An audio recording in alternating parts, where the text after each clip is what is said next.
აჭარის უმაღლესი საბჭოს თავმჯდომარის თანამდებობრივი პასუხისმგებლობის საკითხზე დეპუტატები იმსჯელებენ, გადაწყვეტილება დღეს ბიუროს ხდომაზე იქნა მიღებული.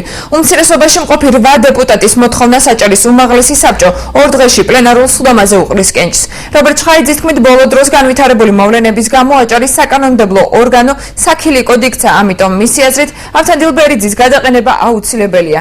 აჭარის უმაღლესი საბჭოს თავმჯდომარის გადაყენებას დეპუტატების ნახევარზე მეტის მხარდაჭერა სჭირდება. დღესვე ხდომაზე საკანონმდებლო ორგანოში გენდერული საბჭოს შექმნისა და გენდერული თანასწორობის შესახებ ახალ საკანონმდებლო ინიციატივაზე იმსჯელეს.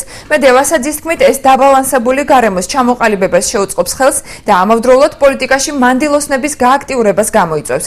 საკითხი განსახილველად კომისიებს გადაეგზავნა. ბიუროს ხდომაზე 20 მარტის პლენარული ხდომის დღის წესრიგიც დაამტკიცეს.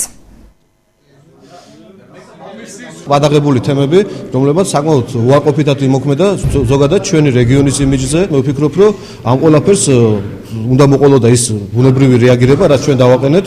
ხვალ იმსჯელებს ამაზე თუ ზეგ უმაღლესი საბჭო და ნახავთ რა გადაწყვეტილებას მიიღებს და რა დამოკიდებულება აქვს ზოგადად უმაღლესი საბჭოს უმრავლესობას ამ საკითხთან დაკავშირებით. უმცირესობის 8 წევრი განცხადებით მოთხოვნილი არის, რომ უმაღლესი საბჭოს თავმჯდომარე გადადგეს და მოვიდეს უფრო ღირსეული ადამიანი უმაღლესი საბჭოს თავმჯდომარედ. საკითხს გადაწყვეტს თვითონ ხდომაზე გადაწყდება და რაც შეეხება რამდენი ხმა სიითი შემადგენლობის ნახევარი სჭირდება, ანუ ნახევარზე მეტი, რომ ანუ 11 ადამიანის ხმა რომ გადაწყვეტს იქნება თუ არ იქნება ბატონი ავთანდილო უმაღლესი საბჭოს თავმჯდომარე. ცალსახად და ერთი მათ რომ ჩვენი პოზიცია არის რომ ავთანდილ ბერიძე დარჩეს უმაღლესი საბჭოს თავმჯდომარის თანამდებობაზე. ძალიან საინტერესო პროცესები მიდის ქალთა უფლებების გაძლიერების თვალსაზრისით. მოგეხსენებათ, რომ მოქალაქეთა პოლიტიკური გაერთიანების შესახებ კანონში ძალიან ისეთი მოტივირებულად, აი ფინანსურად მოტივირებულად არის ის საკითხი, რომ 30% თუ იქნება დაცული ქალთა თანაფარდობა სიაში, საარჩევნო სიებში, ის მიიღებს 30%-იან